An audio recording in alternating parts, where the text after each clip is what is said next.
Cuando mi vecino de 74 años tocó mi puerta a las 3 de la madrugada, con las manos temblando, nunca imaginé que las siguientes palabras destrozarían 22 años de matrimonio. Esteban, perdóname, pero llevo 6 meses viendo a tu esposa enterrar maletas en tu jardín. Esta noche decidí que tenías que saberlo. Antes de continuar, suscríbete al canal, activa la campanita porque todos los días tenemos nuevas historias. Deja tu like y cuéntanos en los comentarios desde qué ciudad nos estás viendo. Me llamo Esteban Morales, tengo 52 años y trabajo como arquitecto en una firma mediana en Madrid. Durante 22 años estuve casado con Vanessa Romero, una mujer que conocí cuando ambos teníamos 20 y pocos años, llenos de sueños y planes para el futuro.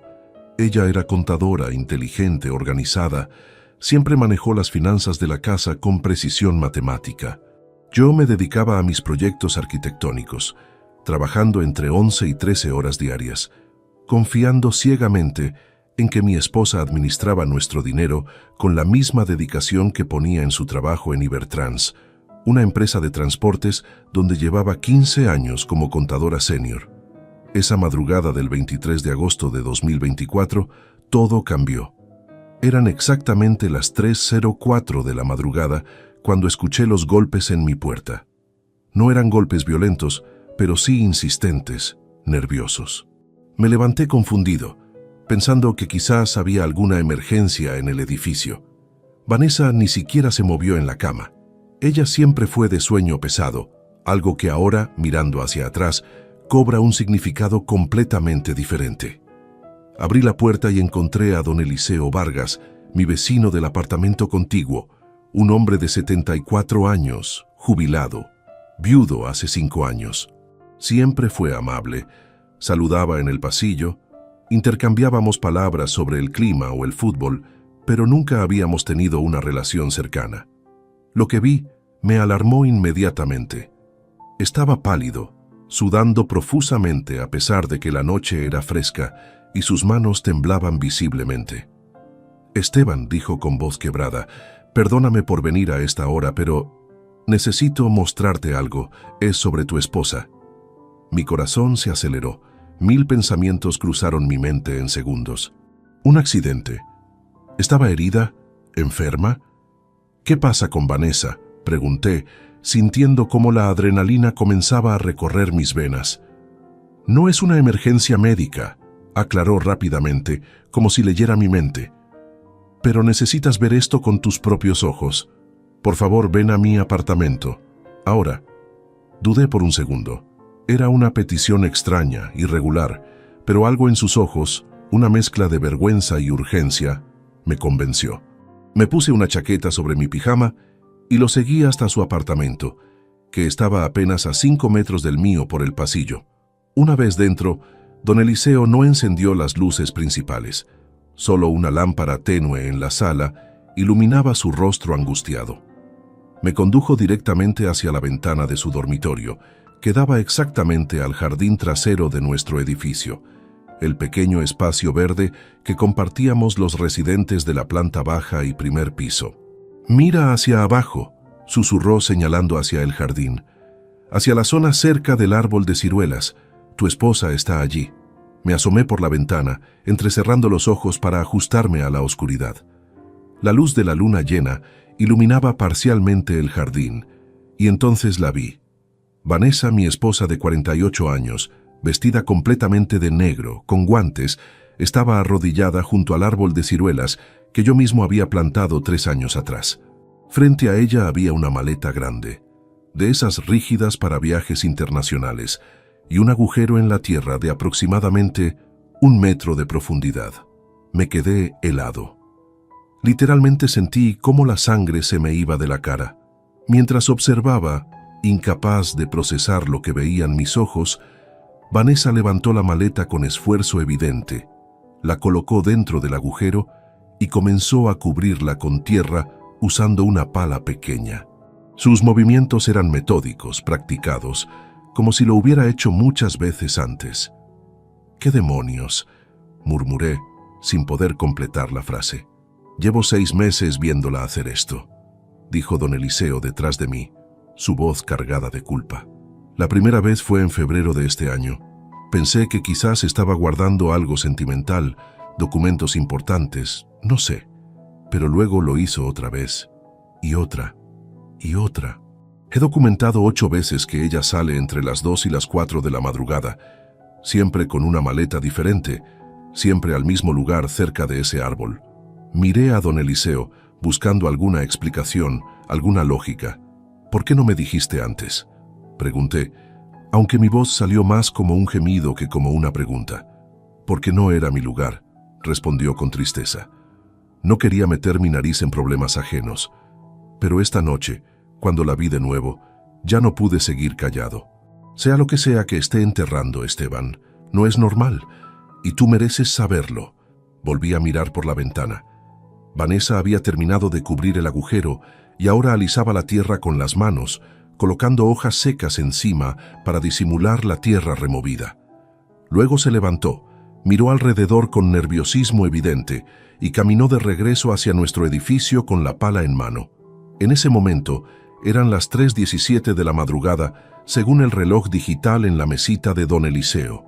«Necesito llamar a la policía», dije sintiendo cómo mi voz temblaba. «Ahora mismo». Don Eliseo asintió solemnemente. «Haré lo que me pidas. Puedo ser tu testigo. He visto todo». Saqué mi teléfono móvil con manos temblorosas y marqué el 091, el número de emergencias de la Policía Nacional. Mientras esperaba que contestaran, una sola pregunta martilleaba mi cerebro una y otra vez. ¿Qué diablos estaba enterrando mi esposa en nuestro jardín en medio de la noche? La operadora de emergencias contestó después de 3 tonos que me parecieron eternos. «Policía Nacional, ¿cuál es su emergencia?». Tomé aire, tratando de organizar mis pensamientos caóticos en algo coherente. «Mi nombre es Esteban Morales. Vivo en la calle Alcalá 847, edificio 3, primer piso. Mi vecino acaba de mostrarme que mi esposa está enterrando maletas en el jardín comunitario. Ahora mismo, a las 3 de la madrugada. Necesito que envíen a alguien inmediatamente». Hubo una pausa breve al otro lado de la línea. «¿Ha visto usted directamente a su esposa realizando esta actividad?». «Sí, estoy observándola desde la ventana del apartamento de mi vecino. Él me despertó porque lleva 6 meses viéndola hacer esto repetidamente. Esta es la 8ª vez según sus registros. Permanezca en línea. Voy a despachar una unidad ahora mismo. No confronte a la persona, ¿entendido?». «Entendido», respondí, sintiendo cómo mis piernas empezaban a temblar. Don Eliseo me indicó que me sentara en su cama.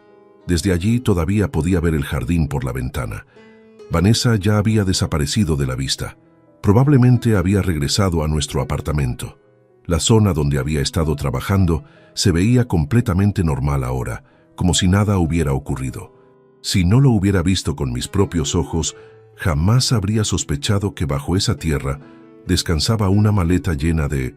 ¿De qué exactamente? «Esteban», dijo don Eliseo con voz suave, acercándose con una libreta de espiral azul en las manos. Anoté cada vez que la vi. Fechas exactas, horas aproximadas, descripción de las maletas. Pensé que quizás algún día necesitarías esta información. Tomé la libreta con manos temblorosas. La letra era clara, meticulosa, propia de alguien de otra generación acostumbrado a escribir a mano. La primera entrada decía: 12 de febrero, 2024, 2:47 am. Mujer del 1B, esposa de Esteban, vista enterrando maleta color negro, tamaño grande, cerca del árbol de ciruelas. Duración aproximada 35 minutos. Clima, lluvia ligera. Seguí leyendo. Había 8 entradas en total. La última era de esa misma noche.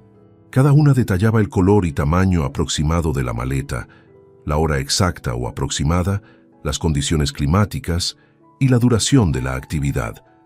Don Eliseo incluso había dibujado un pequeño mapa del jardín con marcas señalando las ubicaciones exactas de cada entierro. «Son todas en el mismo perímetro», observé estudiando el diagrama. «Un radio de aproximadamente 3 metros alrededor del árbol». «Exacto», confirmó don Eliseo. «Siempre en la misma zona. Creo que eligió ese lugar porque el árbol tiene raíces superficiales y la tierra es más blanda allí. Además, Está en el punto más alejado de las farolas del jardín. Mi mente de arquitecto procesaba automáticamente los detalles técnicos, una forma de escape ante la realidad abrumadora de lo que estaba sucediendo. Mi esposa, la mujer con quien compartí 22 años de mi vida, había estado llevando a cabo actividades clandestinas a metros de donde yo dormía, completamente ajeno a todo. ¿Por qué nunca la escuché salir?, murmuré, más para mí mismo que para don Eliseo. Duermo en la misma cama. ¿Cómo es posible que nunca me diera cuenta? Ella es extremadamente cuidadosa, respondió don Eliseo. Siempre quita los zapatos antes de salir. La he visto caminar descalza por el pasillo, con los zapatos en una mano y las herramientas en la otra. Y tú, Esteban, discúlpame por decirlo, pero siempre has sido de sueño profundo. Te lo comenté una vez cuando tu alarma contra incendios sonó durante 10 minutos y no despertaste. ¿Recuerdas? Tenía razón. Ese incidente había sido hace 2 años. La batería de la alarma se había agotado y empezó a pitar estridentemente. Vanessa no estaba en casa ese día. Había ido a visitar a su madre en Guadalajara. Fueron los vecinos quienes tuvieron que tocar mi puerta insistentemente para despertarme. El teléfono seguía en mi mano. La operadora había mantenido la línea abierta. Señor Morales, la unidad está en camino. Llegarán en aproximadamente 15 minutos. Necesito hacerle algunas preguntas mientras tanto. ¿Su esposa está armada? ¿Representa algún peligro físico inmediato? No lo sé, admití. Nunca ha sido violenta, pero ahora mismo no sé de qué es capaz. Miré el reloj. 3:28 de la madrugada. Vanessa debía estar de regreso en la cama, probablemente duchándose rápidamente para quitarse la tierra y el sudor antes de acostarse. Seguramente pensaba que yo seguía durmiendo plácidamente sin sospechar nada. Don Eliseo me trajo un vaso de agua que acepté agradecido. Mi garganta estaba completamente seca. ¿Crees que debería ir a nuestro apartamento y actuar con normalidad hasta que llegue la policía?, pregunté. No, respondió don Eliseo con firmeza. Si ella nota algo extraño en tu comportamiento, podría huir. O peor, podría destruir evidencias. Quédate aquí. Cuando llegue la policía, ellos sabrán cómo proceder. Tenía razón. Si Vanessa me veía despierto a las 3:30 de la mañana, con evidentes signos de nerviosismo, inmediatamente sabría que algo andaba mal. Era demasiado inteligente, demasiado observadora. Durante años había manejado las finanzas de empresas, detectaba discrepancias de céntimos en hojas de cálculo con miles de transacciones. No podría engañarla. La operadora mencionó que tienes registros, dijo la voz al teléfono, sacándome de mis pensamientos. ¿El vecino tiene documentación física de las veces anteriores? Sí, confirmé mirando la libreta azul en mi otra mano. Tiene fechas exactas, descripciones detalladas, hasta un mapa, todo escrito a mano. Excelente. Eso será crucial para obtener una orden de registro inmediata. Mantén esa libreta segura, no la pierdas. Los siguientes minutos se sintieron como horas. Don Eliseo y yo nos quedamos en silencio, cada uno perdido en sus propios pensamientos. De vez en cuando, él me miraba con expresión compasiva, como si quisiera decir algo reconfortante, pero no encontrara las palabras adecuadas. A las 3:41 de la madrugada, exactamente 37 minutos después de que don Eliseo tocara mi puerta, escuché el sonido distante de sirenas policiales. Don Eliseo se asomó por la ventana que daba a la calle. «Ya están aquí», anunció. «Vienen sin luces, solo sirenas bajas, son discretos. La unidad ha llegado a su ubicación», confirmó la operadora. «Puede colgar ahora, señor Morales. Los oficiales subirán a buscarlo. Coopere plenamente con ellos». «Gracias», murmuré antes de terminar la llamada. Segundos después, escuché golpes firmes en la puerta de don Eliseo. Mi corazón latía tan fuerte que pensé que explotaría. Don Eliseo abrió la puerta y allí estaban 2 agentes de la Policía Nacional, un hombre y una mujer, ambos en uniforme. «¿Esteban Morales?», preguntó el oficial masculino, un hombre de unos 40 años con expresión seria. «Soy yo», respondí poniéndome de pie con piernas temblorosas. «Soy el agente Torres y ella es la agente Ruiz. Necesitamos que nos explique exactamente qué está ocurriendo aquí. Les expliqué todo a los agentes Torres y Ruiz mientras don Eliseo asentía confirmando cada detalle. Les mostré la libreta azul con los registros meticulosos de los últimos 6 meses. La agente Ruiz fotografió cada página con su teléfono oficial mientras el agente Torres tomaba notas en su propia libreta. «Esto es suficiente para solicitar una orden de registro de emergencia», dijo Torres, después de revisar toda la información. «Pero necesitamos autorización judicial antes de excavar. Voy a llamar al juez de guardia ahora mismo». «¿Cuánto tiempo tomará eso?», pregunté sintiendo la urgencia recorrer mis venas. «Depende, con suerte, 1 hora, tal vez 2. El juez García está de turno esta semana y suele ser rápido cuando hay evidencia sólida». Torres salió al pasillo para hacer la llamada, mientras Ruiz se quedó con nosotros, haciendo más preguntas sobre Vanessa, su trabajo, sus rutinas, cualquier cosa que pudiera ser relevante. «¿Su esposa trabaja en finanzas, correcto?», preguntó Ruiz. «Sí, es contadora senior en Ibertrans, una empresa de transportes. Lleva 15 años allí». Ruiz intercambió una mirada significativa con Torres, quien acababa de regresar del pasillo. «Interesante», murmuró Ruiz anotando algo. «Tenemos protocolo especial cuando están involucrados profesionales financieros. Las posibilidades de fraude corporativo aumentan exponencialmente». No había pensado en eso. Mi mente había estado tan ocupada procesando la imagen de Vanessa, enterrando maletas, que no había conectado los puntos obvios. Ella tenía acceso a grandes cantidades de dinero empresarial, conocía sistemas contables, sabía exactamente cómo mover fondos sin levantar sospechas inmediatas. Torres volvió a entrar con expresión satisfecha. «El juez García aprobó la orden. Nos la enviarán por correo electrónico certificado en 20 minutos. Pero hay condiciones. Necesitamos esperar hasta que haya luz natural suficiente para documentar adecuadamente la escena. No podemos arriesgarnos a contaminar evidencia por trabajar en oscuridad». Miré mi reloj. 4:12 de la madrugada. El amanecer en Madrid a finales de agosto llegaba alrededor de las 7:00. Faltaban casi 3 horas. «¿Y si ella intenta huir antes de eso?», pregunté sintiendo pánico creciente. «Tendremos vigilancia discreta en todas las salidas del edificio», aseguró Ruiz. «Ya solicité refuerzos. 2 unidades más vienen en camino. Nadie entrará ni saldrá sin que lo sepamos». Los minutos siguientes fueron una agonía de espera. Torres y Ruiz se turnaban para vigilar desde la ventana de don Eliseo y revisar documentación en sus dispositivos. Yo permanecí sentado, incapaz de procesar completamente la magnitud de lo que estaba sucediendo. A las 5:30 de la madrugada llegó el inspector Valentín Ruiz, un hombre de unos 50 años con cabello gris y expresión experimentada. Traía consigo la orden judicial impresa y un equipo técnico de 3 personas con cámaras, equipos de excavación y luces portátiles. «Señor Morales», dijo estrechando mi mano con firmeza, «soy el inspector Ruiz. Voy a supervisar personalmente esta operación. Necesito que permanezca aquí con el agente Torres mientras realizamos el registro. ¿Su esposa sigue en el apartamento?» «Hasta donde sé, sí. Debería estar durmiendo». «Bien, entraremos primero a asegurar la ubicación y luego procederemos con la excavación». A las 6:47 de la madrugada, con las primeras luces del alba iluminando el jardín, el operativo comenzó.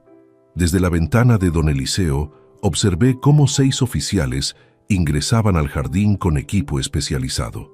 2 de ellos fueron directamente a nuestro apartamento.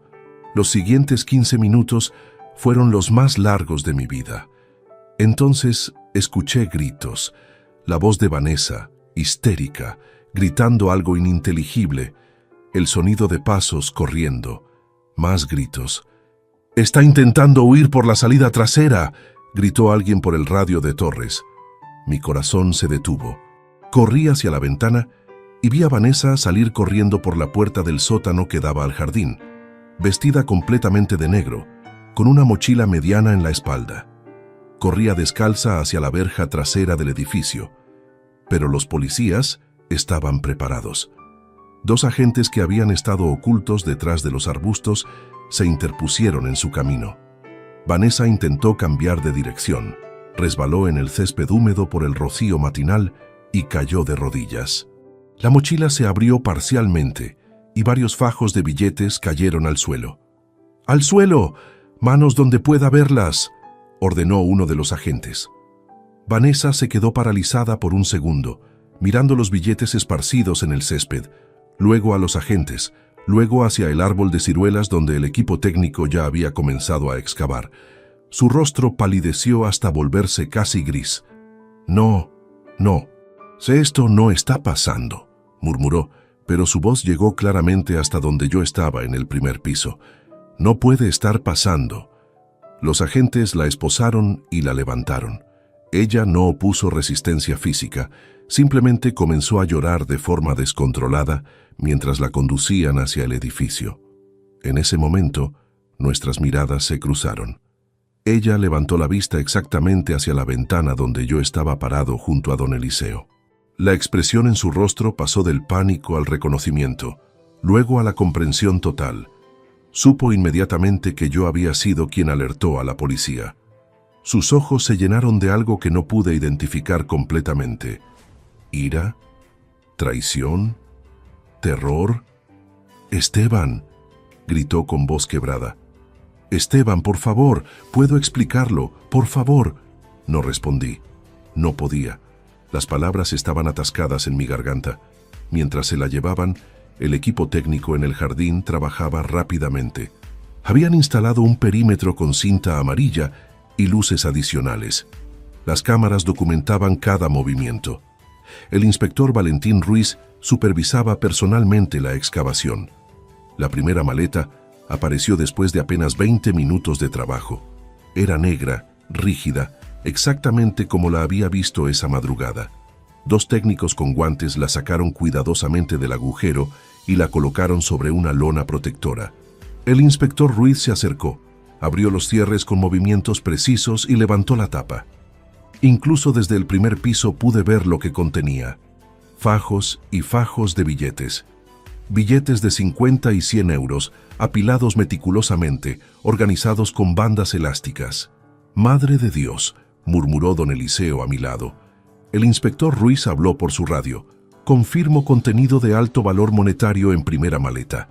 Procedan con excavaciones adicionales siguiendo el mapa proporcionado». Durante las siguientes 2 horas, observé desde esa ventana cómo extraían maleta tras maleta. 8 en total, exactamente como don Eliseo había documentado. Cada una contenía dinero, cantidades masivas de dinero en efectivo. A las 9:15 de la mañana, el inspector Ruiz subió al apartamento de don Eliseo donde yo seguía esperando.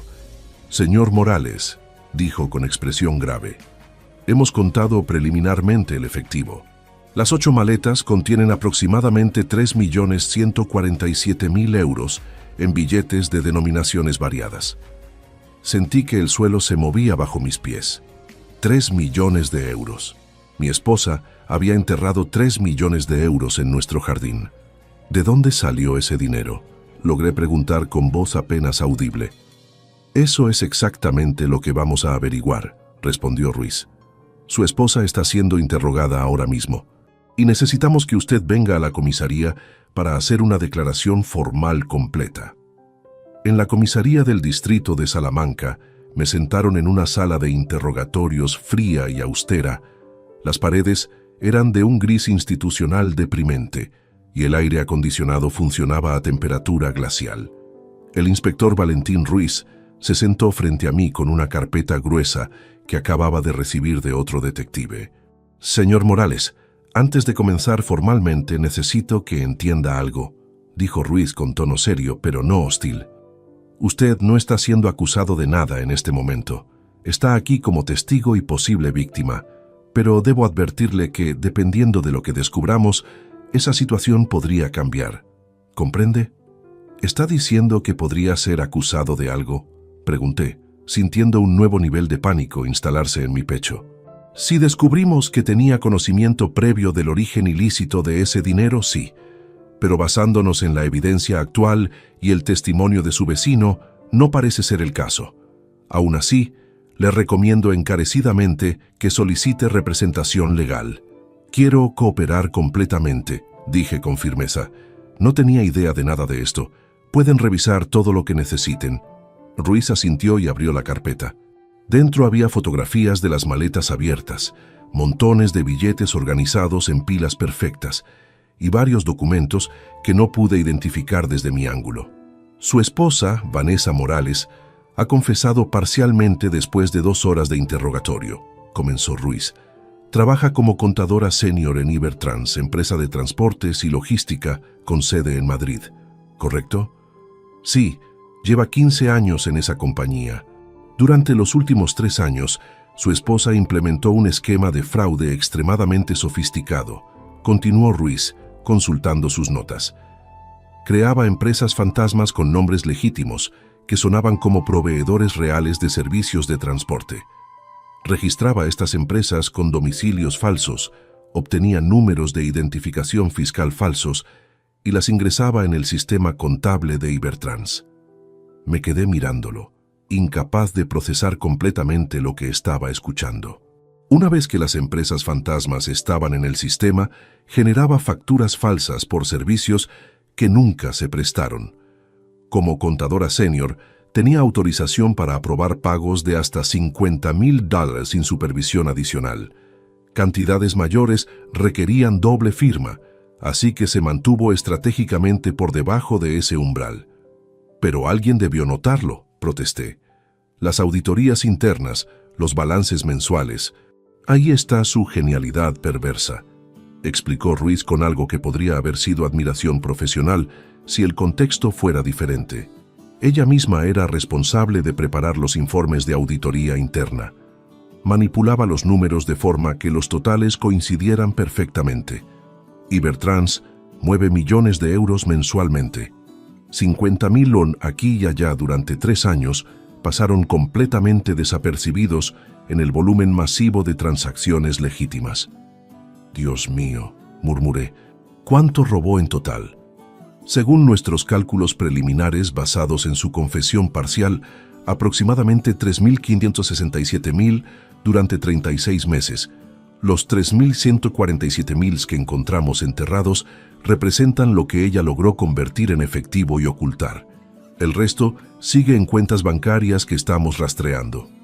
Mi cabeza daba vueltas.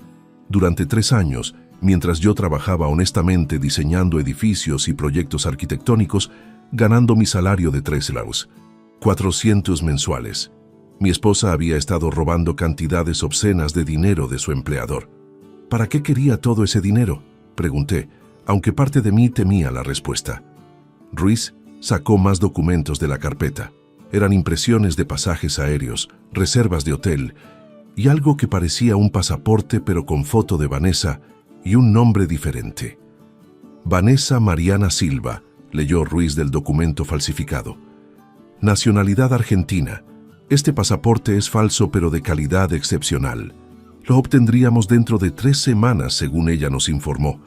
Tenía reservas confirmadas para vuelos a Buenos Aires el 12 de octubre de 2024. Octubre, repetí mecánicamente. Eso es en 7 semanas. Exacto. También confesó que esperaba un último depósito grande. Había creado una factura ficticia final por $420,000 que se procesaría la primera semana de septiembre.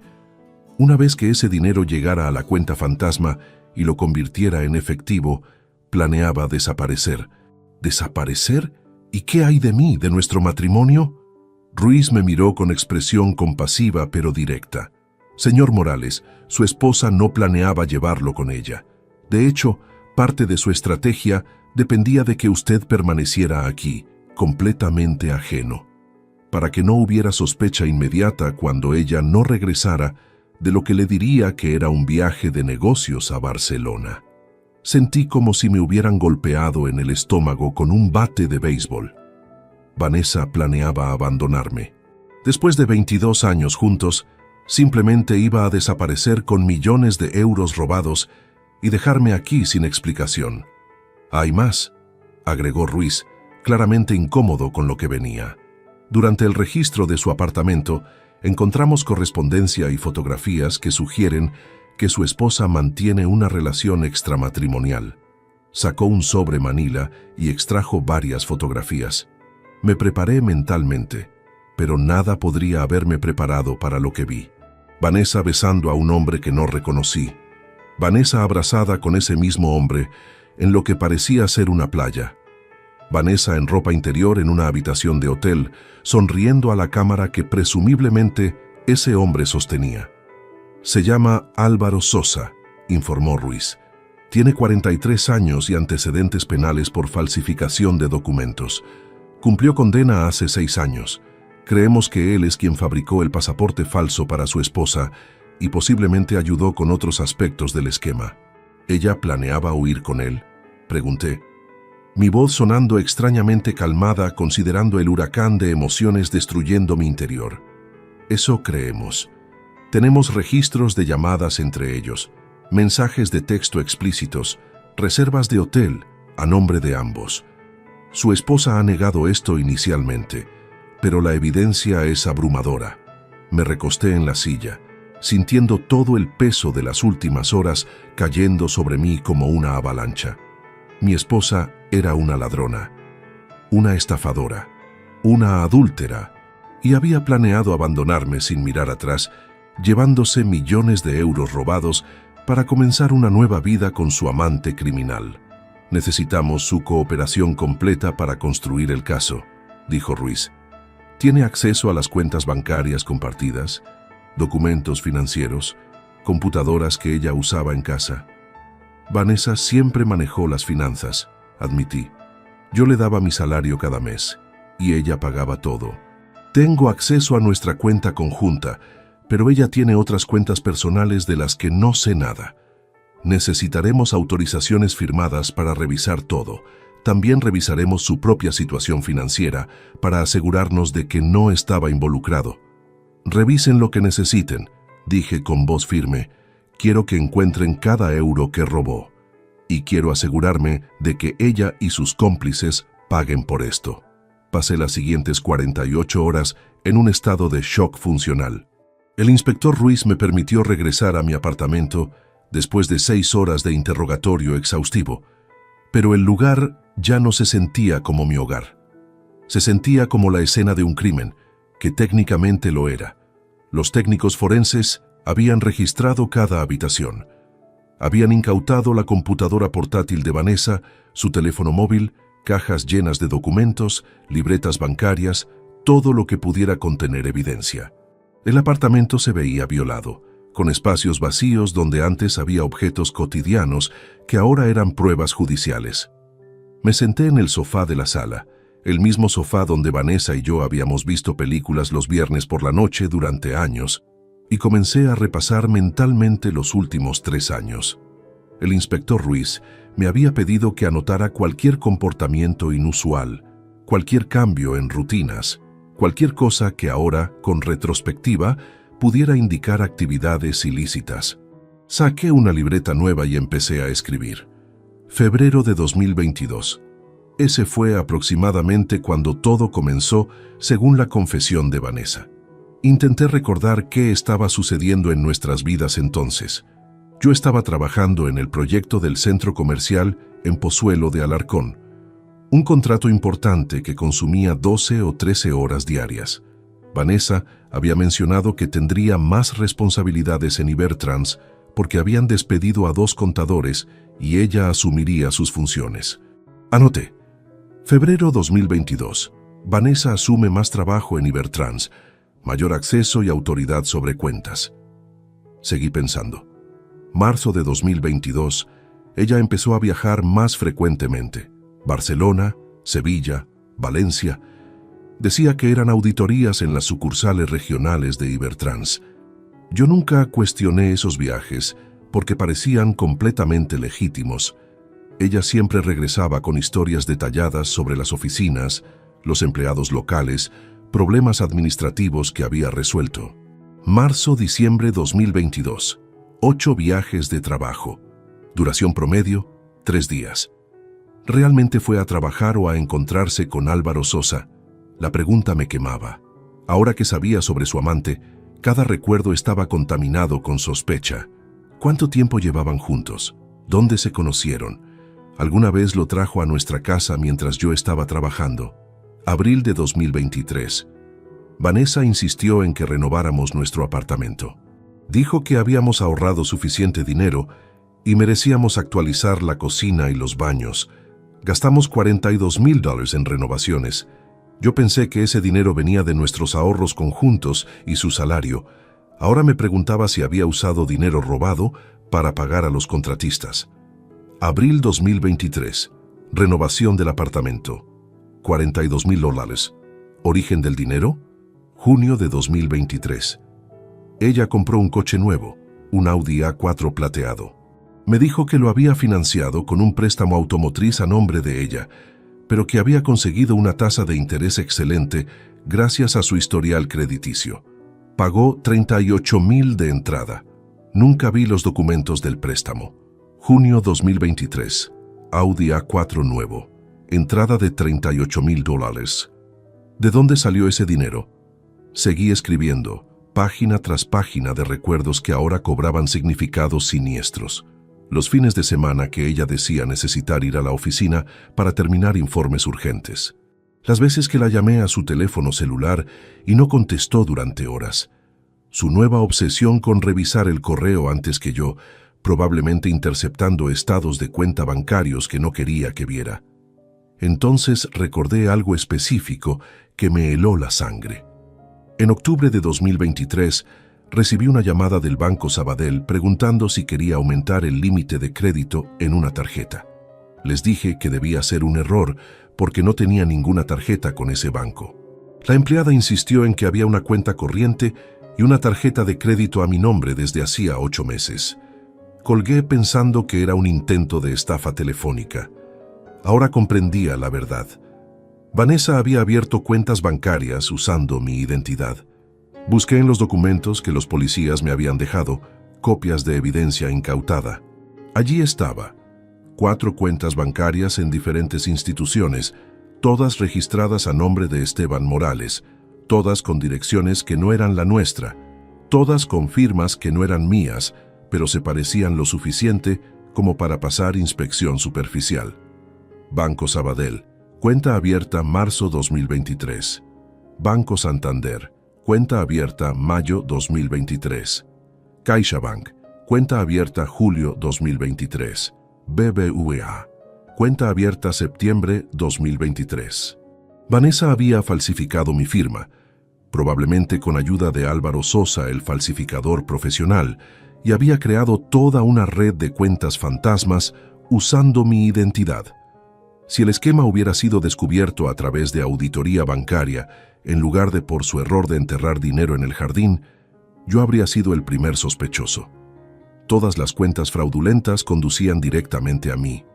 Ella no solo planeaba robar y huir, planeaba dejarme como chivo expiatorio. Sentí náuseas físicas. Corrí al baño y vomité. Cuando terminé me quedé sentado en el piso de azulejos fríos temblando. La mujer con quien había compartido 22 años de mi vida no solo me había traicionado con otro hombre y robado millones de euros, había intentado destruirme completamente, asegurándose de que cuando todo se derrumbara, yo sería quien enfrentara las consecuencias legales. Mi teléfono sonó. Era el inspector Ruiz. «Señor Morales, necesito que venga a la comisaría inmediatamente. Hemos arrestado a 2 personas adicionales conectadas con su esposa y tenemos información sobre las cuentas bancarias falsificadas que necesita escuchar». «Ya las encontré», dije con voz hueca. 4 cuentas, todas con mi nombre, todas fraudulentas. «Lo sé, por eso necesito que venga ahora. Su situación legal está en riesgo y debemos actuar rápidamente para protegerlo». 1 hora después, estaba nuevamente en la comisaría, esta vez en presencia de un abogado que el inspector Ruiz había recomendado. Se llamaba Santiago Navarro, tenía 56 años, usaba gafas de marco grueso y tenía reputación de ser meticuloso hasta lo obsesivo. «Señor Morales», dijo Santiago después de revisar todos los documentos, «la Fiscalía podría argumentar que usted fue cómplice del fraude, dado que las cuentas están a su nombre. Necesitamos construir una defensa inmediata, demostrando que fue víctima de suplantación de identidad. ¿Cómo hacemos eso?». Pregunté, sintiendo pánico renovado.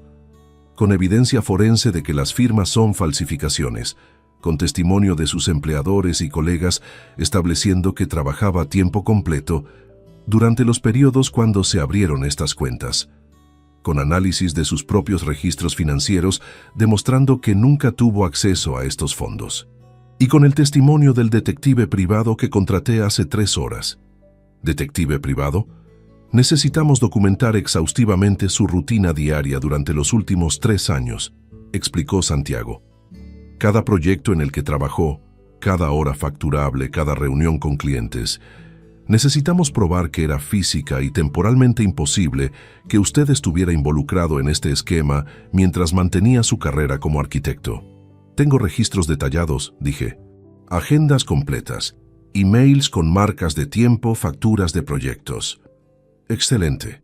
También necesitamos algo más. Declaraciones de personas que puedan confirmar que su esposa controlaba completamente las finanzas familiares sin su participación. Pensé inmediatamente en don Eliseo y varios colegas del trabajo que conocían la dinámica de nuestro matrimonio. Puedo conseguir eso, confirmé. Santiago asintió satisfecho, pero su expresión seguía siendo grave. Señor Morales, debe comprender la gravedad de su situación. Si no podemos separarlo legalmente del esquema de su esposa, podría enfrentar cargos de conspiración para cometer fraude bancario. Eso significa potencialmente hasta 10 años de prisión. Durante las siguientes 2 semanas, mi vida se convirtió en un torbellino de declaraciones legales, análisis forenses y revelaciones cada vez más perturbadoras. Santiago Navarro trabajaba 14 horas diarias construyendo mi defensa, mientras el inspector Ruiz continuaba desenmarañando la red completa del esquema criminal de Vanessa. El 7 de septiembre de 2024, Ruiz me citó urgentemente a la comisaría. Cuando llegué, encontré la sala de reuniones llena de detectives, fiscales y 2 personas esposadas que no conocía. Señor Morales, dijo Ruiz señalando hacia los detenidos, le presento a Javier Romero y Álvaro Sosa, los cómplices de su esposa. Javier Romero tenía aproximadamente 45 años, con textura delgada, cabello oscuro peinado hacia atrás con exceso de gel. Vestía traje gris arrugado y tenía ojeras profundas que sugerían noches sin dormir. Me miraba con una mezcla de resentimiento y miedo. Álvaro Sosa era el hombre de las fotografías. 43 años, complexión atlética, tatuajes visibles en el cuello, expresión desafiante que intentaba ocultar, nerviosismo evidente. Este era el hombre con quien Vanessa planeaba escapar. El hombre por quien había destruido nuestro matrimonio. Javier es primo segundo de Vanessa por parte materna, explicó Ruiz.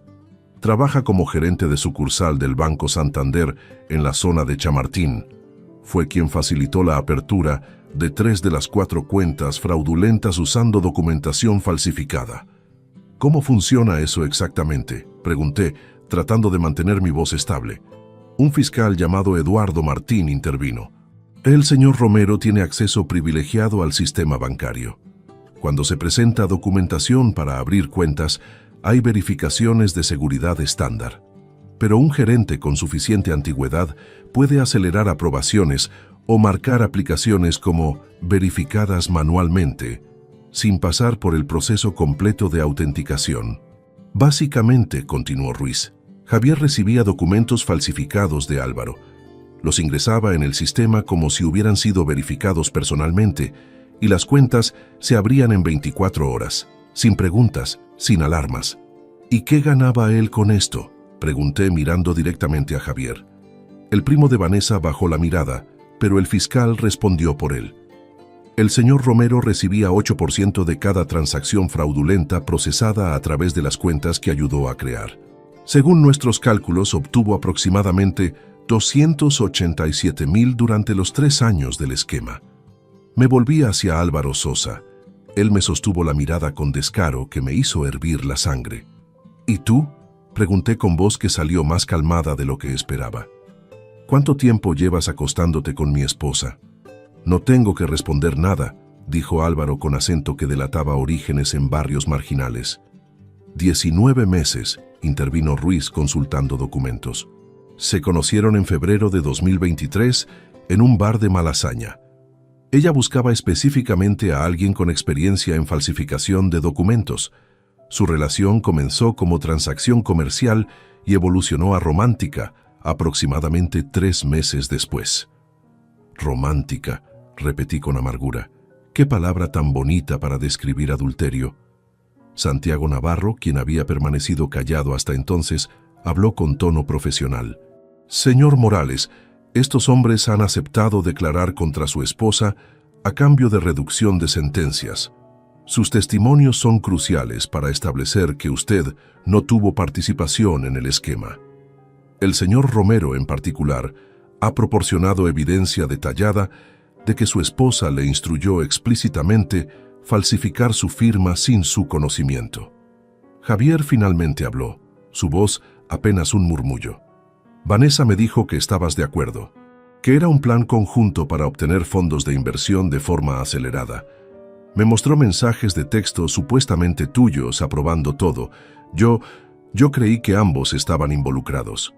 ¿Mensajes de texto desde mi número?, pregunté incrédulo. Desde un número que ella dijo era tuyo, admitió Javier. Ahora sé que era un teléfono secundario que ella controlaba. Me engañó a mí también. Ruiz desplegó impresiones de conversaciones de WhatsApp.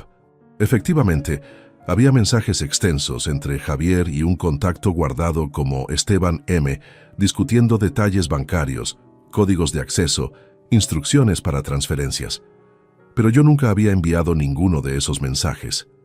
Análisis forense del teléfono de su esposa confirma que mantenía un dispositivo adicional registrado con número que hacía pasar por el suyo, explicó Ruiz. Lo usaba exclusivamente para coordinar con Javier. Cuando él respondía preguntas o pedía confirmaciones, ella contestaba haciéndose pasar por usted. La magnitud de la planificación era asombrosa. Vanessa no había cometido un crimen impulsivo. Había orquestado una operación compleja durante años, manipulando personas, sistemas bancarios, documentos legales, todo mientras mantenía fachada de esposa dedicada en casa. Me volví hacia Álvaro nuevamente. Las fotografías que encontraron, los hoteles. ¿Cuántas veces? Álvaro intercambió mirada con su abogado defensor antes de responder. 27 viajes en 19 meses. Barcelona, Sevilla, Valencia, Málaga. Ella te decía que eran viajes de trabajo. 27 veces. 27 veces que Vanessa me besó despidiéndose. Me prometió llamar cada noche. Me envió mensajes diciendo que extrañaba estar en casa, cuando en realidad estaba en habitaciones de hotel de lujo con su amante criminal. ¿Y el plan de huir a Argentina?, pregunté. Era contigo. Álvaro asintió lentamente. Teníamos todo preparado, pasaportes falsos para ambos, contactos en Buenos Aires que nos ayudarían a establecernos con nuevas identidades. Ella transferiría 2.5 millones a cuentas offshore que yo había configurado. Los otros $900,000 quedarían en efectivo para gastos iniciales. ¿Y qué hay de mí?, pregunté, sintiendo ira fría reemplazando el shock. ¿Qué se suponía que pasaría conmigo cuando ella desapareciera? Silencio incómodo llenó la sala. Finalmente, Álvaro habló con algo que podría haber sido rastro de conciencia culpable. Ella dijo que te dejaría una carta explicando que había conocido a alguien más y necesitaba empezar de nuevo. Nada sobre el dinero robado. Serías el esposo abandonado, no el sospechoso criminal. ¡Qué generosa!, dije con sarcasmo cortante. El fiscal Eduardo Martín intervino nuevamente. Señor Morales, con los testimonios de estos dos hombres, más el análisis forense de las firmas falsificadas, más su documentación laboral exhaustiva, estamos 95% seguros de que la Fiscalía no presentará cargos contra usted. Su esposa actuó sola usando su identidad como cobertura. ¿Y qué pasará con ellos?, pregunté señalando a Javier y Álvaro. El señor Romero enfrenta cargos de fraude bancario, falsificación de documentos y complicidad en lavado de dinero, respondió el fiscal. Probablemente recibirá entre 8 y 10 años. El señor Sosa tiene antecedentes, lo que agrava su situación. Está mirando entre 7 y 9 años por falsificación agravada y conspiración criminal. ¿Y Vanessa?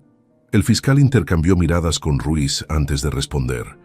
Su esposa enfrenta múltiples cargos graves: fraude corporativo por 3.567.000, falsificación de documentos en escala masiva, lavado de dinero, suplantación de identidad. Estamos calculando entre 10 y 15 años de prisión efectiva sin posibilidad de reducción significativa. Sentí una satisfacción oscura ante esas palabras, inmediatamente seguida de vacío profundo. Vanessa iría a prisión por más de una década. Nuestro matrimonio estaba destruido. Mi reputación profesional estaba dañada y yo tendría que reconstruir mi vida desde cenizas. Santiago Navarro organizó una reunión exhaustiva en su despacho del distrito de Retiro 3 días después de los interrogatorios con Javier y Álvaro. Su oficina era pequeña, pero impecablemente ordenada, con estanterías llenas de códigos legales y expedientes clasificados alfabéticamente. Me sentó frente a su escritorio de roble oscuro y desplegó montañas de documentación. «Esteban, necesito que entiendas algo fundamental», comenzó quitándose las gafas para limpiarlas metódicamente. «Aunque los cómplices han confesado y la evidencia forense favorece tu versión, el sistema legal español puede ser implacable con casos de fraude financiero. La Fiscalía tiene presión política para demostrar mano dura contra crímenes económicos». «¿Me estás diciendo que todavía podría ser acusado?», pregunté sintiendo ansiedad renovada. «Existe riesgo del 15 al 20%, admitió Santiago con honestidad brutal. «Las cuentas fraudulentas llevan tu nombre. Los documentos tienen firmas que, aunque falsificadas, pasan inspección superficial. Un fiscal ambicioso podría argumentar que participaste activamente o, como mínimo, fuiste negligentemente ciego ante actividades sospechosas en tu propio hogar.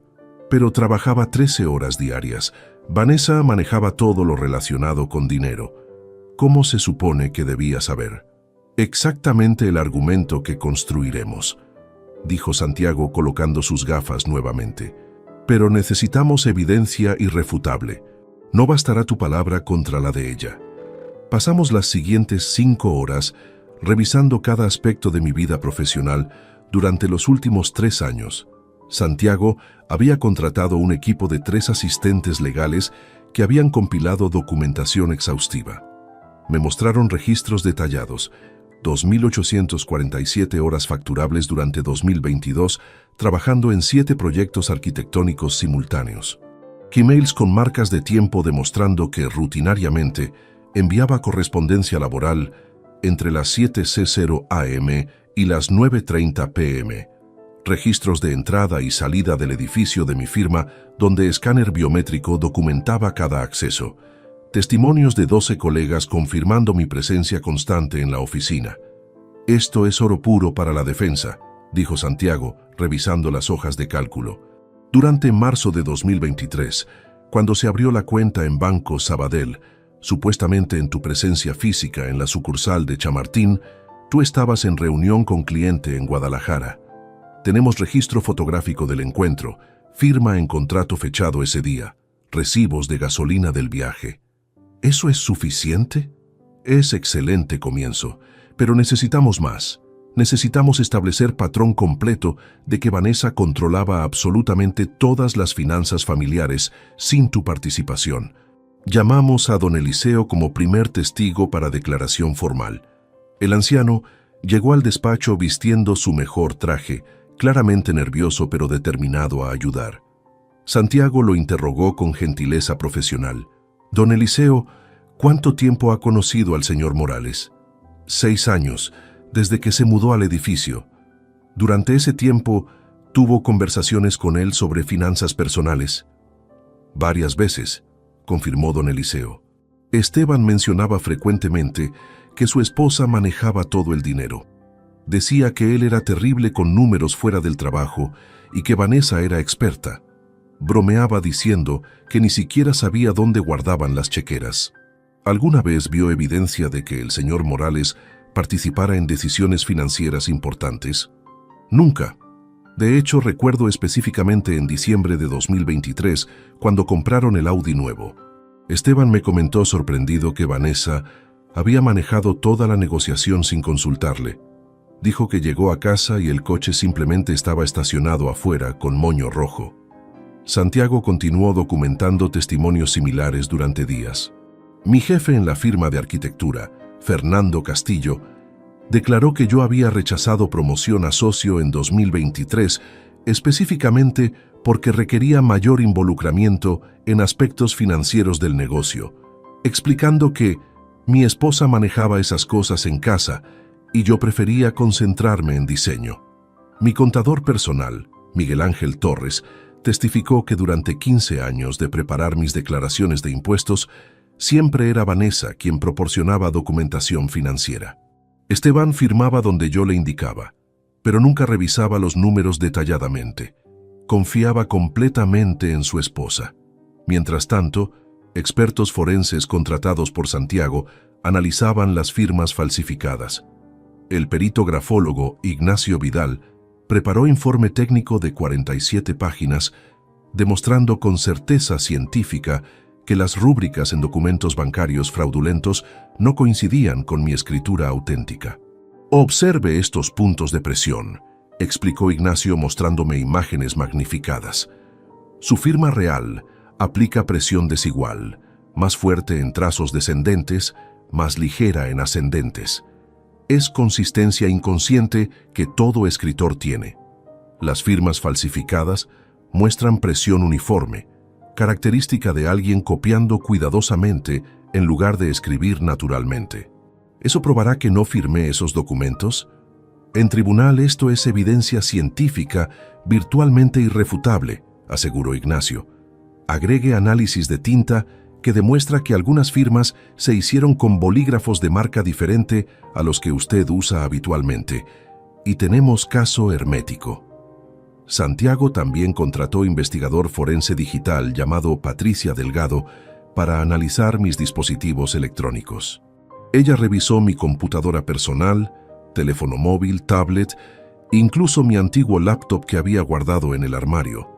Cero evidencia de actividad sospechosa, reportó Patricia después de semana exhaustiva de análisis. Sin búsquedas en Internet relacionadas con offshore banking, lavado de dinero, falsificación de documentos, sin emails comprometedores, sin mensajes borrados selectivamente. Su historial digital es aburrido de forma hermosa. Proyectos arquitectónicos, noticias deportivas, recetas de cocina. ¿Recetas de cocina?, pregunté sorprendido. Patricia sonrió levemente. Buscó cómo hacer paella valenciana 23 veces en 2 años. Claramente no es usted chef nato. Incluso en medio de pesadilla legal, eso me arrancó risa amarga. Vanessa siempre se burlaba de mis intentos culinarios desastrosos. A mediados de octubre de 2024, Santiago tenía construida defensa formidable. Había compilado evidencia en 3 categorías principales que presentó al fiscal Eduardo Martín en reunión formal. Categoría 1. Imposibilidad física. Documentación probando que yo estaba geográficamente en otros lugares cuando supuestamente abrí cuentas fraudulentas. Categoría 2. Ignorancia financiera documentada. Testimonios múltiples estableciendo patrón de 22 años donde Vanessa controlaba absolutamente todas las finanzas sin mi participación. Categoría 3. Evidencia forense científica. Análisis grafológico, digital y documental demostrando que fui víctima de suplantación de identidad. El fiscal Eduardo Martín revisó todo durante 3 horas antes de finalmente hablar. Señor Navarro, debo admitir que su trabajo ha sido excepcionalmente exhaustivo. Basándome en esta evidencia, recomendaré oficialmente a la Fiscalía General que no presente cargos contra el señor Morales. Su cliente fue claramente víctima, no cómplice. Sentí alivio tan intenso que literalmente mareé. Santiago me sostuvo el brazo. ¿Eso significa que soy libre?, pregunté con voz temblorosa. Significa, respondió el fiscal, que no enfrentará cargos criminales. Sin embargo, debe comprender que el aspecto civil es diferente. Las cuentas fraudulentas técnicamente siguen vinculadas a su identidad legal. Tendrá que trabajar con bancos para limpiar su historial crediticio. El juicio comenzó el 12 de enero de 2025 en el Palacio de Justicia de Madrid, Sala Penal número 3. 8 meses habían transcurrido desde aquella madrugada cuando don Eliseo tocó mi puerta. 8 meses de investigaciones, declaraciones, informes periciales y procedimientos legales que me habían consumido por completo. La sala estaba llena. Representantes de Ibertrans ocupaban la primera fila del lado derecho, liderados por su director legal, un hombre llamado Gustavo Herrera, que me había mirado con desprecio absoluto durante la primera audiencia preliminar. Para ellos, yo seguía siendo sospechoso hasta que se demostrara lo contrario, sin importar lo que dijera la fiscalía. Vanessa entró escoltada por 2 guardias. Llevaba 8 meses en prisión preventiva en el Centro Penitenciario Madrid I. Había perdido aproximadamente 12 kilos, su cabello estaba más corto y completamente gris en las raíces, y sus ojos antes brillantes lucían apagados. Vestía un traje azul marino simple que su abogado defensor probablemente había elegido para proyectar respetabilidad. Nuestras miradas se encontraron por primera vez desde su arresto. Ella apartó la vista inmediatamente, fijando su atención en la mesa de la defensa. No hubo reconocimiento, no hubo emoción visible. Era como mirar a una extraña que casualmente tenía el rostro de mi esposa. Javier Romero y Álvaro Sosa entraron momentos después, cada uno con sus respectivos abogados. Javier lucía demacrado, con traje que le quedaba grande ahora después de perder peso en prisión. Álvaro mantenía esa actitud desafiante, aunque sus ojos nerviosos delataban miedo subyacente. El juez presidente era Ramón Iglesias Montero, magistrado de 62 años con reputación de ser inflexible en casos de fraude corporativo. Su rostro severo no mostraba simpatía alguna mientras revisaba los documentos del caso. La Audiencia Provincial de Madrid procede a iniciar el juicio oral contra Vanessa Romero Morales, Javier Romero García y Álvaro Sosa Fernández, anunció el juez con voz autoritaria. Los acusados enfrentan cargos de fraude corporativo agravado, falsificación de documentos oficiales, lavado de capitales y conspiración criminal. El fiscal Eduardo Martín presentó su caso durante 3 días completos. Desplegó la evidencia metódicamente. Registros bancarios mostrando transferencias fraudulentas por $3.567.000 durante 36 meses. Facturas falsas de las empresas fantasmas. Grabaciones de llamadas entre los acusados coordinando actividades ilícitas. Las fotografías de Vanessa enterrando maletas que don Eliseo había tomado secretamente como respaldo a sus notas escritas. Este no fue crimen impulsivo, argumentó Martín frente al tribunal. Fue operación calculada ejecutada con precisión durante 3 años. La acusada Vanessa Romero utilizó su posición de confianza en Ibertrans para defraudar sistemáticamente a su empleador, manipulando a cómplices y destruyendo vidas inocentes en el proceso. Don Eliseo testificó como testigo clave. Con 74 años y voz temblorosa pero clara, describió las 8 veces que observó a Vanessa enterrando maletas. Su libreta azul fue presentada como prueba material, cada página fotografiada y proyectada en pantallas grandes para que el tribunal completo pudiera verla. ¿Por qué esperó 6 meses antes de informar al señor Morales?, preguntó el abogado defensor de Vanessa, intentando desacreditar su testimonio. Porque no quería entrometerme en asuntos ajenos, respondió don Eliseo con dignidad. Pero llegó un momento en que mi conciencia no me permitió seguir callado. Lo que estaba presenciando claramente no era normal. Los peritos forenses testificaron sobre las firmas falsificadas. Ignacio Vidal presentó su análisis grafológico con diapositivas técnicas mostrando 23 puntos de discrepancia entre mi escritura real y las falsificaciones. La evidencia era tan contundente que el abogado de Vanessa ni siquiera intentó refutarla durante contrainterrogatorio. Javier Romero subió al estrado en el 4º día. Su voz apenas audible confesó su participación completa. Vanessa me contactó en enero de 2022 diciendo que necesitaba ayuda para abrir cuentas rápidamente para negocio de su esposo, declaró. Me mostró supuestos mensajes de Esteban aprobando todo. Yo creí que era legítimo. Cuando descubrí la verdad ya estaba demasiado involucrado. ¿Cuánto dinero recibió personalmente por su participación?, preguntó el fiscal. 287,000 en total, admitió Javier, su voz quebrándose. Lo gasté en deudas de juego, reparaciones de mi casa, vacaciones, no queda nada. Álvaro Sosa fue menos cooperativo durante su testimonio. Respondía preguntas con monosílabos, claramente siguiendo instrucciones de su abogado de revelar mínimo posible. Pero cuando el fiscal presentó los mensajes de texto entre él y Vanessa, planeando su fuga a Argentina, su fachada de dureza se agrietó visiblemente. «Te amo, mi vida. Pronto estaremos libres juntos en Buenos Aires», leyó el fiscal en voz alta de uno de los mensajes que Álvaro había enviado a Vanessa. «Solo quedan 6 semanas y Esteban nunca sabrá nada. Será perfecto». Sentado en la galería pública, escuchar esas palabras fue como recibir puñaladas repetidas. Cada mensaje, cada fotografía íntima presentada como evidencia, cada detalle sórdido de su relación revelado públicamente, me destruía un poco más. El momento más tenso llegó cuando Vanessa finalmente subió al estrado. Su abogado había recomendado que no testificara, pero ella insistió. Quería, según sus propias palabras, explicar su versión.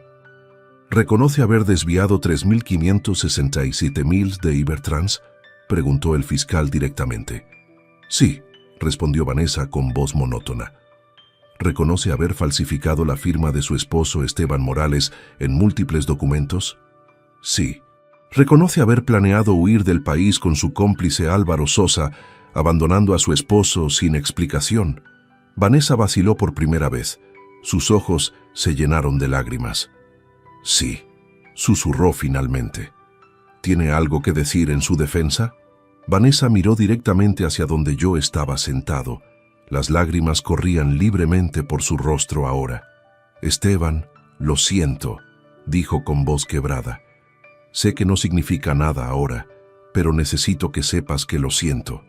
Me perdí. Tomé decisiones terribles. Destruí todo lo bueno que teníamos, y no hay justificación. No respondí. No podía. Simplemente sostuve su mirada hasta que ella apartó la vista, derrotada. El juicio concluyó después de 9 días de testimonios. El 28 de enero de 2025, el juez Iglesias dictó sentencia. Vanessa Romero Morales. Este tribunal la encuentra culpable de todos los cargos. Por la magnitud del fraude, la premeditación evidente y el abuso de confianza profesional, la sentencia es 12 años de prisión sin posibilidad de libertad condicional antes de cumplir 8 años. Vanessa recibió la sentencia sin reacción visible. Simplemente asintió levemente. Javier Romero García, culpable de complicidad en fraude y falsificación. Sentencia, 10 años de prisión. Javier comenzó a llorar abiertamente. Álvaro Sosa Fernández, culpable de falsificación agravada por antecedentes y conspiración criminal. Sentencia, 8 años de prisión. Álvaro maldijo en voz baja, ganándose advertencia del juez. Adicionalmente, continuó el magistrado, los 3 acusados son condenados solidariamente a restituir $4.217,000 a Ibertrans Transportes S.L., cantidad que incluye los $3.567,000 defraudados más $400,000 en daños, $250,000 en costos de auditoría forense y resto en intereses legales. 4.217.000 euros. Una cifra imposible de pagar para 3 personas que irían a prisión por años. 2 semanas después de la sentencia, recibí citación del juzgado de lo mercantil. Ibertrans había iniciado procedimiento de embargo preventivo sobre todos los bienes que pudieran usarse para satisfacer la deuda de $4.217,000. Santiago Navarro me acompañó a la audiencia con expresión preocupada, que no presagiaba nada bueno. «Esteban, debo advertirte», me dijo en el pasillo antes de entrar a la sala, «que el tribunal puede ordenar embargo de bienes conyugales incluso si tú no fuiste condenado penalmente. En casos de fraude masivo, se aplica doctrina de responsabilidad patrimonial compartida».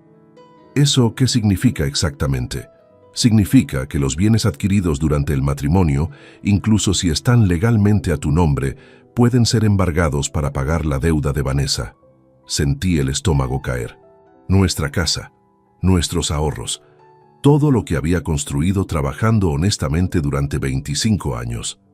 El juez mercantil, una mujer llamada Carmen Vázquez, de aproximadamente 55 años, con cabello recogido en moño severo, revisó los documentos mientras hablaba con tono impersonal. El tribunal ha evaluado el patrimonio conjunto de los esposos Morales. Se ha identificado lo siguiente: vivienda habitual en calle Alcalá, 847, valorada en 580,000 según tasación reciente. Audi A4 modelo 2023, valorado en 31,000. Volkswagen Golf modelo 2019, valorado en 14,000. Cuenta de ahorros conjunta en Banco Santander con saldo de 127,340. Cartera de inversiones en fondos indexados, valorada en 93,170. Santiago intentó intervenir. Su señoría, mi cliente no participó en las actividades delictivas de su esposa. Fue declarado víctima por la Fiscalía. No es justo que pierda patrimonio adquirido con su trabajo legítimo. Letrado Navarro, respondió la juez con tono que no admitía argumentos. Entiendo la posición de su cliente. Sin embargo, el análisis forense bancario demuestra que la cuenta conjunta fue utilizada por la señora Vanessa Romero para lavar 247,000 del dinero defraudado entre julio de 2023 y febrero de 2024. Su cliente puede haber sido ignorante de esto, pero legalmente el dinero transitó por cuenta de la cual él era cotitular. Pero yo nunca vi esas transferencias, protesté. Vanessa controlaba completamente la cuenta. Yo solo depositaba mi salario mensual. Lo entiendo, señor Morales, y precisamente por eso el tribunal no lo está considerando cómplice penal. Pero el derecho mercantil opera bajo principios diferentes. Los acreedores tienen derecho a cobrar su deuda de cualquier patrimonio vinculado al deudor, especialmente cuando ese patrimonio fue parcialmente adquirido o incrementado con fondos ilícitos. La juez continuó sin emoción, leyendo cada línea de la resolución que destrozaba mi vida financiera. Por tanto, este tribunal ordena el embargo preventivo inmediato de la vivienda ubicada en calle Alcalá 847. El inmueble será subastado en plazo no mayor a 90 días. El producto de la venta se destinará íntegramente a satisfacer la deuda con Ibertrans. ¿Dónde se supone que voy a vivir?, pregunté con voz que salió más desesperada de lo que pretendía. Tendrá 60 días para desalojar la propiedad, respondió la juez. Puede solicitar asistencia a servicios sociales si no tiene medios para alquilar vivienda alternativa. Santiago tomó notas furiosamente, claramente buscando ángulos legales para apelar. La juez continuó. Asimismo, se ordena embargo de ambos vehículos, el Audi A4 adquirido en 2023 con pago inicial de $38,000, cuyo origen está directamente vinculado a fondos defraudados. El Volkswagen Golf, aunque adquirido en 2019, forma parte del patrimonio conyugal sujeto a liquidación. El Golf lo compré yo con dinero de un bono que recibí por proyecto arquitectónico exitoso, argumenté. Tengo documentación que lo prueba. Documentación que revisaremos, dijo la juez. Si puede demostrar origen legítimo completamente desvinculado de su esposa, podríamos reconsiderar ese vehículo específico, pero el Audi definitivamente será embargado. Continuó con crueldad burocrática. La cuenta de ahorros conjunta con 127,340 será congelada inmediatamente y transferida a cuenta judicial pendiente de asignación a los acreedores. Los fondos de inversión por 93,670 serán liquidados y agregados al mismo fondo. Eso representa mis ahorros de toda una vida de trabajo, dije sintiendo lágrimas de frustración quemar mis ojos. 25 años ahorrando $300 o $400 cada mes cuando podía. No es dinero robado, es sudor y sacrificio. Señor Morales, dijo la juez con tono que pretendía ser comprensivo pero sonaba mecánico. Lamento su situación genuinamente, pero Ibertrans también son víctimas que perdieron $3,567,000. El sistema legal debe priorizar la restitución a acreedores legítimos. Santiago se inclinó hacia mí y susurró: «Podemos apelar, pero las probabilidades de éxito son bajas. Jurisprudencia reciente favorece consistentemente a acreedores corporativos sobre cónyuges inocentes en casos de fraude». La audiencia terminó 40 minutos después. Salí del juzgado sintiendo como si me hubieran vaciado por dentro. En cuestión de una hora, había perdido mi casa, mis ahorros de 25 años, mis vehículos. Todo excepto mi salario mensual de 3.400 aros y la ropa que llevaba puesta.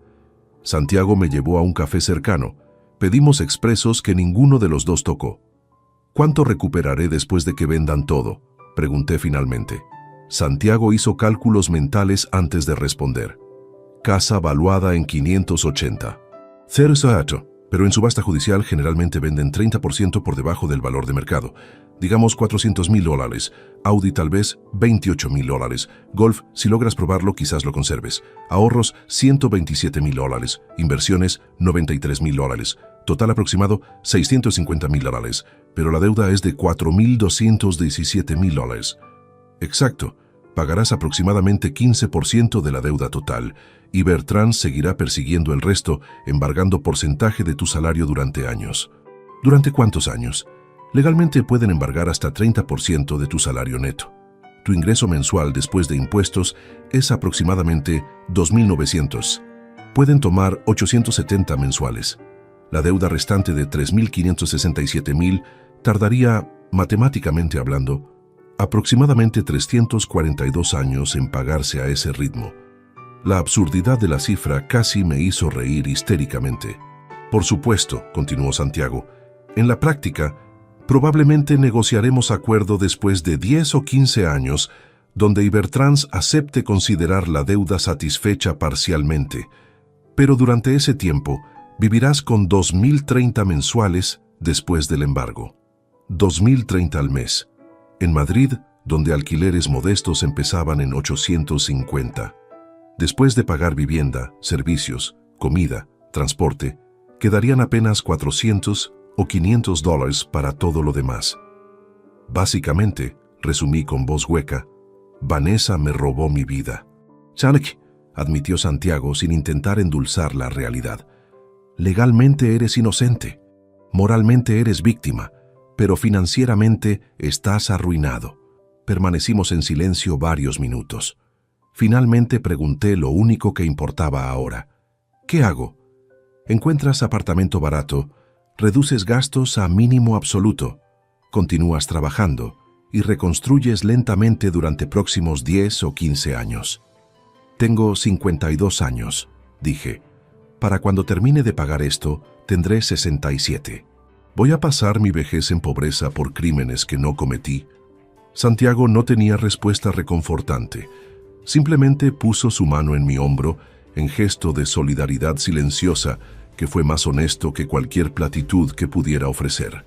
El centro penitenciario de Alcalá Meco se encuentra a 30 kilómetros al noreste de Madrid.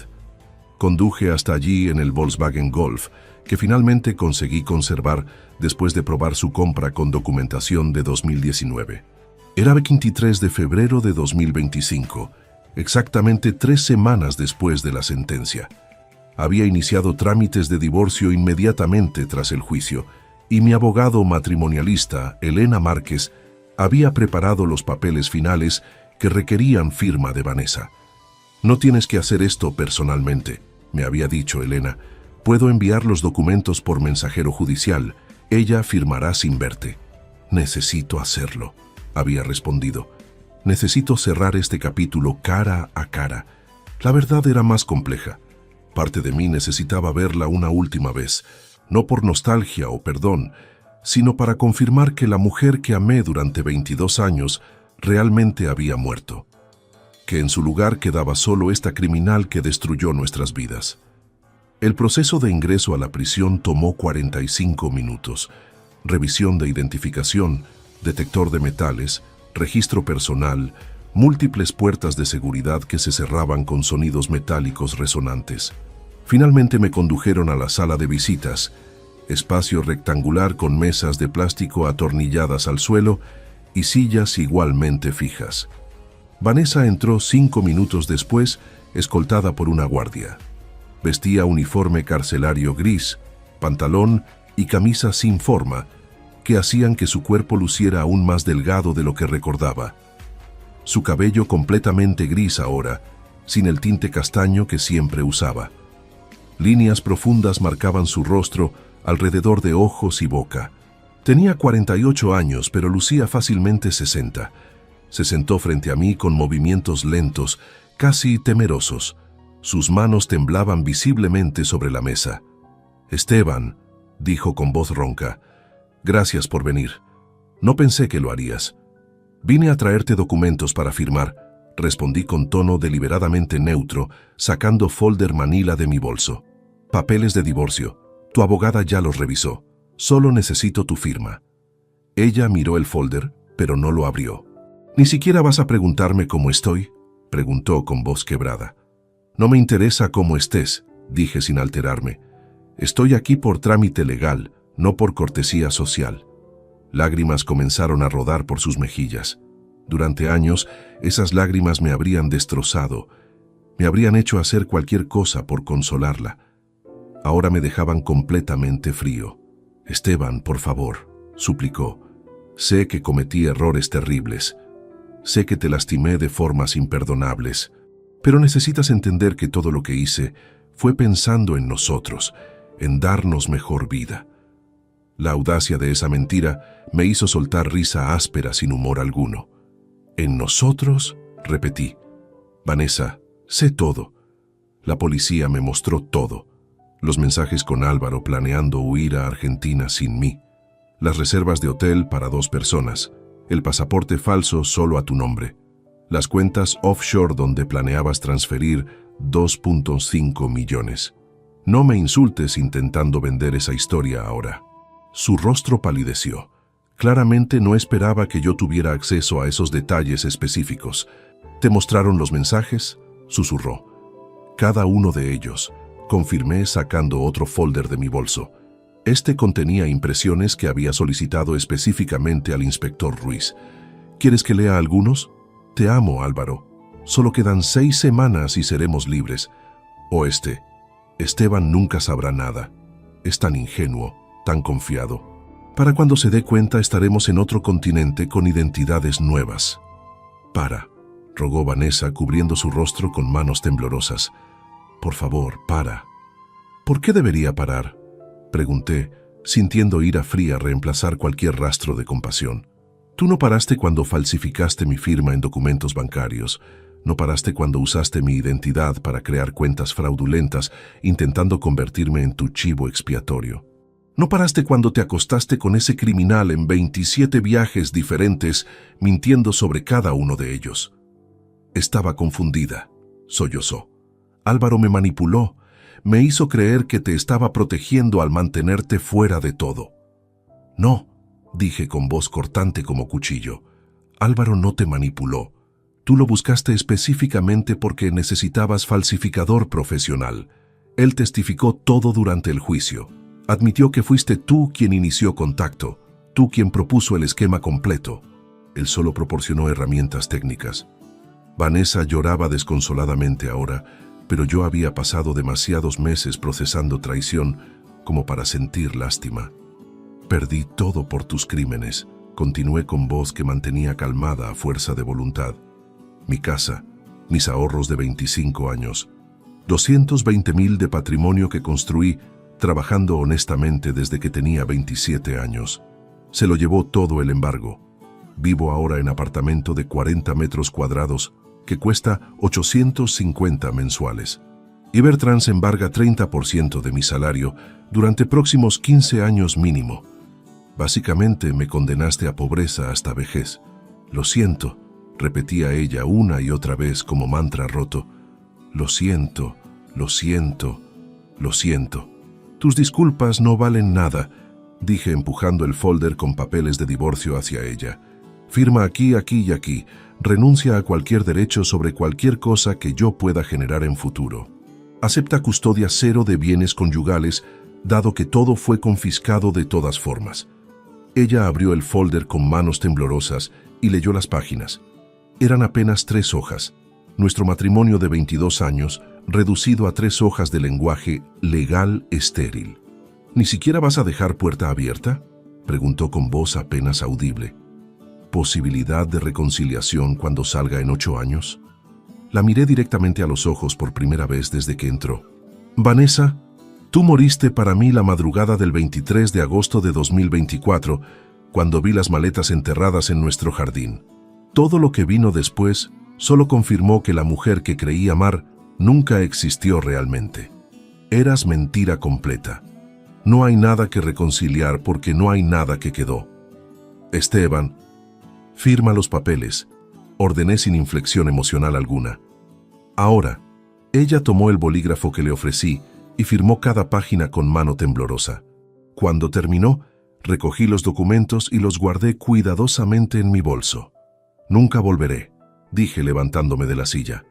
No me escribas, no me llames, no me busques cuando salgas. Para mí, dejaste de existir hoy. Eres extraña que casualmente tiene documentos legales vinculándola a mi pasado, nada más. ¿Al menos puedes decirme que alguna vez me amaste?, preguntó con desesperación última. ¿Que algo de lo que tuvimos fue real?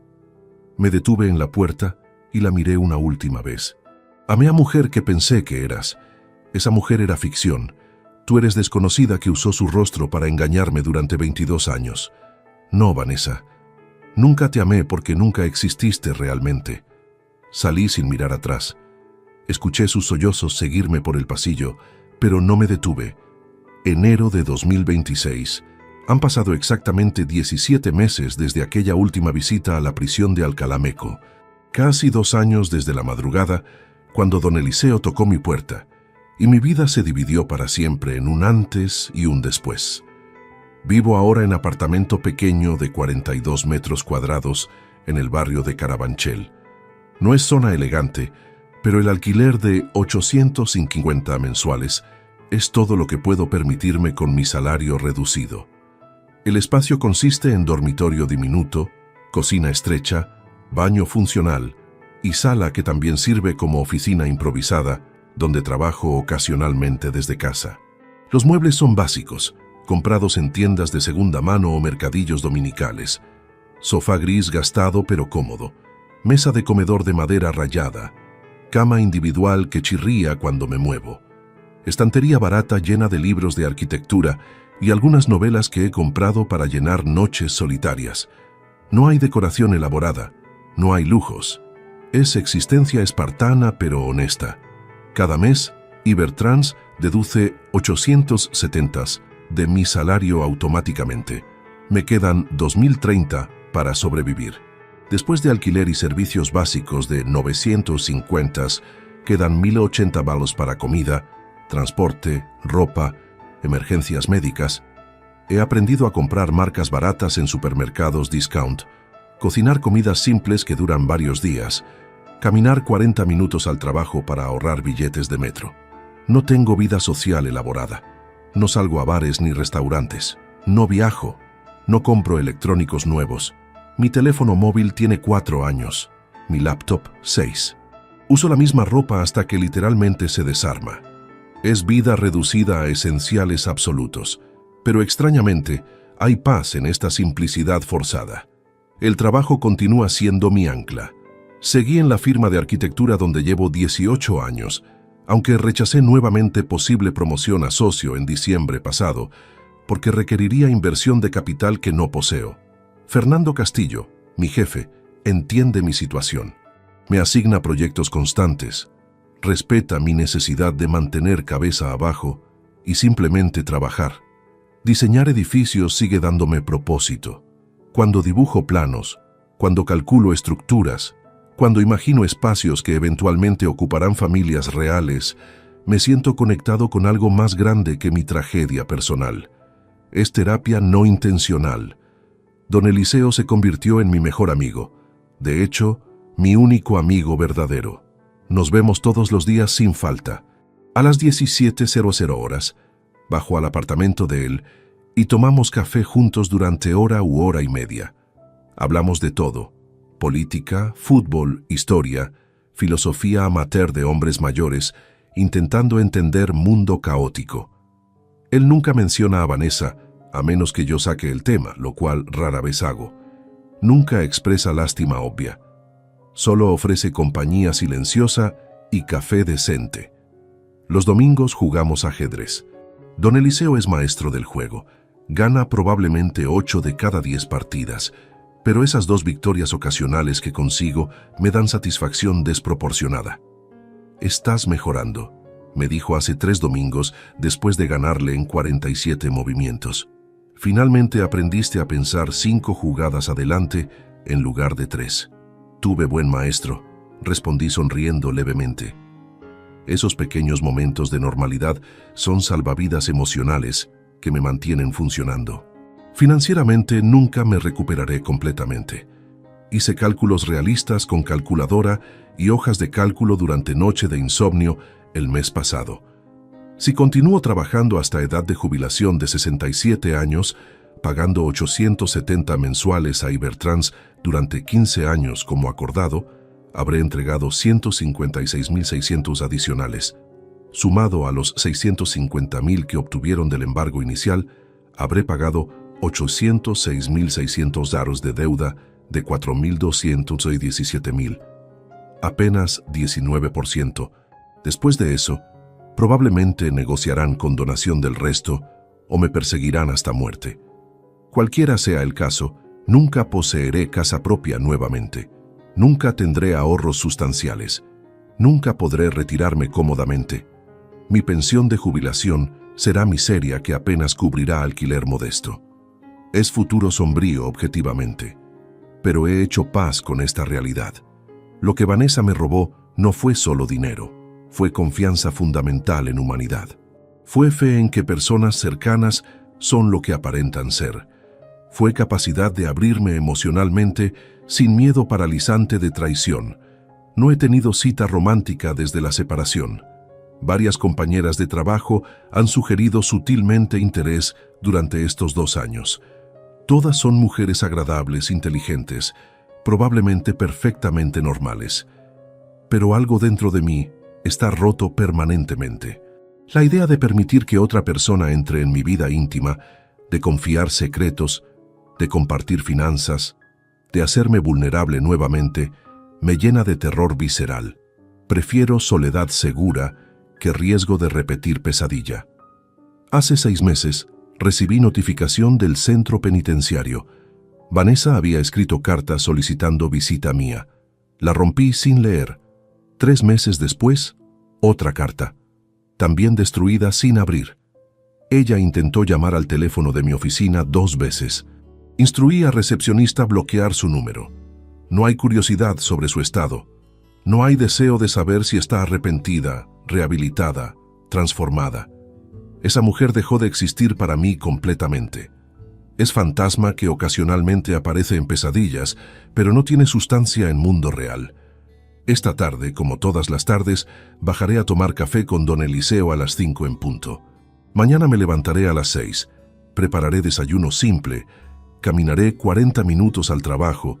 Diseñaré planos durante 8 horas. Regresaré caminando. Cocinaré cena modesta.